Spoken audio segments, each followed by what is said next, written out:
My people, this story will make you question whether love truly survived relocation. Our brother Rashid, resigned from a high-flying top banking job in Lagos. He was the bank manager in one of these branches. He sold his car, trying to do what? To give comfort to his family in Obodoyibo. At the same time, he emptied all his savings to join his wife and children in America. But what happened next will shock you to the bone marrow. By the time this our brother, when he got to America, bam, like this, he discovered that the man upstairs, that is their neighbor, was the one sleeping with his wife. Our brother couldn't hold it. But what he did will wow you. Sit tight, relax, and let me tell you the full details of our brother.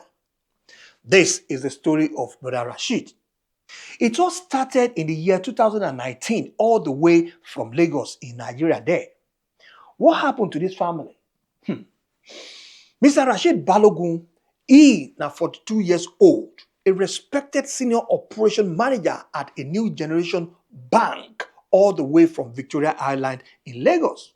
This is our brother on that banking floor. If you see him, as a matter of fact, all babes, they always love to talk to him because of his charisma, because of his status, because of his smell.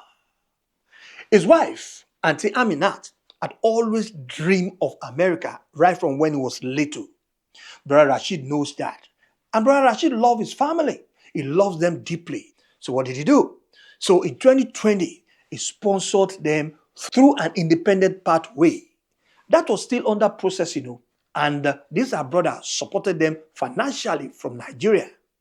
For 2 good years, Rashid stays in Nigeria, sending every single naira, converting it to dollar to pay their rent, their school fees, their health insurance, feeding, everything. This our brother was sending, boom, money from Nigeria to America. He was then an hero. He was the Odogu of the family. For 3 good years, our brother hold the family car. By 2023, Nigeria's economy was shaking. Banks were downsizing. Inflation was rising. Also, our brother Rashid was so tired of the distance marriage. He resigned from his job. He resigned from that high-paying job. He sold his second car. He took his severance package from the bank. He said, let me join my family before it's too late.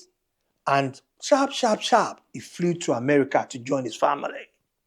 He entered there legally on a temporary visa, not permanent yet. No. It was still in process, just like many of our people abroad. Our brother believes he was going to a better life in America. That's why he kukuma resigned from the banking job. But the America he met wasn't the one he sees on Instagram.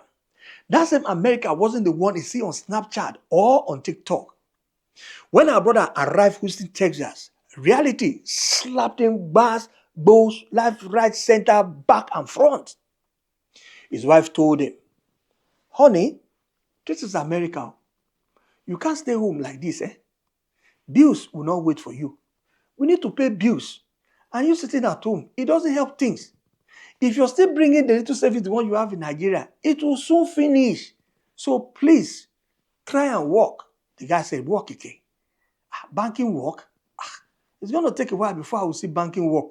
Because I need to do some other exam here and there. And I don't have the time. I'm not here to study now. Oga Rashid, from the bank manager, now straight into a warehouse worker. Because he couldn't get a banking job. He ended up in a warehouse, lifting heavy boxes, sweating, collecting minimum wage. Night shifting call, the moment they put on night shift, like boom, our brother would jump at it. And suffering every night. In fact, in the snow, our brother fell down several times on top of a bicycle, all to keep the family afloat. But one Friday evening, like this, that was in March in 2024. Oga Rashid returned home early because there was low production at the factory. He worked inside that same apartment and he heard noise upstairs, voices and laughter. Not from the kids' room, because the kids, they were already in bed, sleeping in their room. But this noise and laughter was coming from the master bedroom.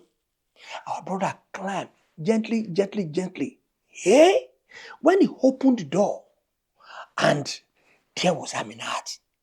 There was Aminat. Hey, Aminat was with the neighbors that stays upstairs. In fact, the way the neighbor was murmuring Amina, Brother Rashid looked up, looked down, and he shed tears. He caught her red-handed. No explanation, no excuse. Rashid didn't even scream. He didn't even fight her. He didn't even touch her. He went numb. This man, we say, be the neighbor just kele with him boxer, put on the shoe, boom, and then walk out of that house. And our sister simply fell down on the ground, started crying. Ishe Shuni, na devil walk. Honey, please forgive me. Brother Rashid looked at the neighbor when the neighbor was walking out of that room. It couldn't do anything. He can't even lay his finger on him because he knows this is America. Despite the fact that the neighbor came in to chop your wife, akuna, still you cannot lay your hand on the man. But if you're the one, what will you do? Will you beat the man? Will you lay your hand on him? But something inside our brother Rashid broke suddenly. For a few good days, Aminaz was begging, crying. She couldn't call friends. She couldn't call family. She couldn't call people from Nigeria because she knows this was a shameful thing. The only response he got from brother Rashid was, no problem. I'm fine. The following week, he called his former bank HR director in Nigeria and he asked them, after so much talk, boss, is my position still available? They said no. For this Nigeria, no, they're not the keep job. But the only one that remains, if you can take it, is in Maiduguri. That is the insecurity zone there. People, they don't want to go to Maiduguri because of the insecurity aspect of it. Our brother Rashid said, whoa, Maiduguri, risk. Okay, I'll take it, sir. He bought his ticket. He packed his load. He was done with America. He was about to take the next available flight to Nigeria. Just 2 days before Mr. Rashid's flight, Auntie Aminat suddenly received a letter from USCIS in America. You know what that means, right? Our immigration case was still under review. These people, they requested Auntie Aminat. They requested a new medical examination, updated financial documents, a fresh affidavit of support, proof she would not become a public charge. All these documents, they asked her to bring them all over again. She needed nearly $4,000 for an elite immigration lawyer to save her status in America. And she had just 60 good days to respond or risk her application being denied. But my people, this is where the wahala now started. That was where she now turned to Mr. Rashid, begged and said, please, honey, if you don't help me to pay these bills, I will be deported back to Nigeria and the children will be separated from me. And I'm sure you wouldn't want the children to go through all this. Please help me. I mean, are you still angry? After all, you said no problem. Please help me now. Mr. Rashid now look at her with that eye, that the woman who betrayed me. And he now remember the warehouse sweat. This our brother remember the bank resignation. And even the man in that bedroom, my matrimonial bed. Yeah? Our brother pull out his phone, check his balance and smile that, well, he has more than enough. Even if he should give that $4,000, he has more than enough. But he simply said, no way. That is the price of your choice. Aminat, I am going back to serve my country. You are on your own. You are on your own. Brother Rashid looked kuru at her and said, I don't even have anything for you. Go and meet your neighbor upstairs. our brother walked away. Now, hear this clearly. Brother Rashid did not run. No. He did not hide. He chose to leave the United States voluntarily himself. Because even if your status is not perfect in America, you can still leave American soil. But coming back, Gaga, that is another story for another day. Our brother left her in the cold of America and he flew back to the heat of Maiduguri, took the job, from the comfort to the risk, from the hope to survivor. He rebuilt his life from scratch all over again. Some says greed has a price. Others says betrayal has an expired date. What will you have done if you are in Rashid's situation? Let me know in the comment, please. Some people, they were even saying that it was the village people that poke nose into Auntie Amina's marriage. Do you believe in that? Do you believe in that? Aminat, she's struggling now. She's fighting her immigration case all alone. And even incomplete immigration case is still pending. No financial support, not from anybody. And 60 good days is not ticking like a time bomb.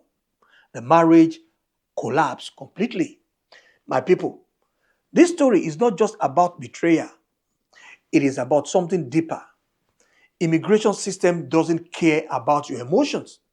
Life abroad does not forgive mistakes. Japa does not fix a broken marriage. Distance does not cure disrespect, and betrayal has a price. Rashid lost his dream. Aminat lost his support. The children lost their home. And this should be a lesson to everyone out there who wants to send their wives to abroad and for them to stay back home. The same thing happened to babes who want to send their guys abroad for them to stay back in Nigeria. These are some of the price that we pay. But still, there are some people that send their wife, their relatives, or their spouse to abroad and they still enjoy their marriage. How do they do that? If you're among of them, please educate us in the comment, please. And don't forget to share this with someone who needs this warning. And at the same time, the part 2 of this is coming up very soon. And please, kindly turn on that notification bell so that you hear my bagam when I bring the part 2 to you. And at the same time, don't forget to subscribe to AfricanBlackGoldTV. And madam, I'm talking to you. I'm watching you koro like this. You know what I mean? So let us just, let it stay like that. Don't let us bust the speaker. I'll see you guys in the next video. Bye for now.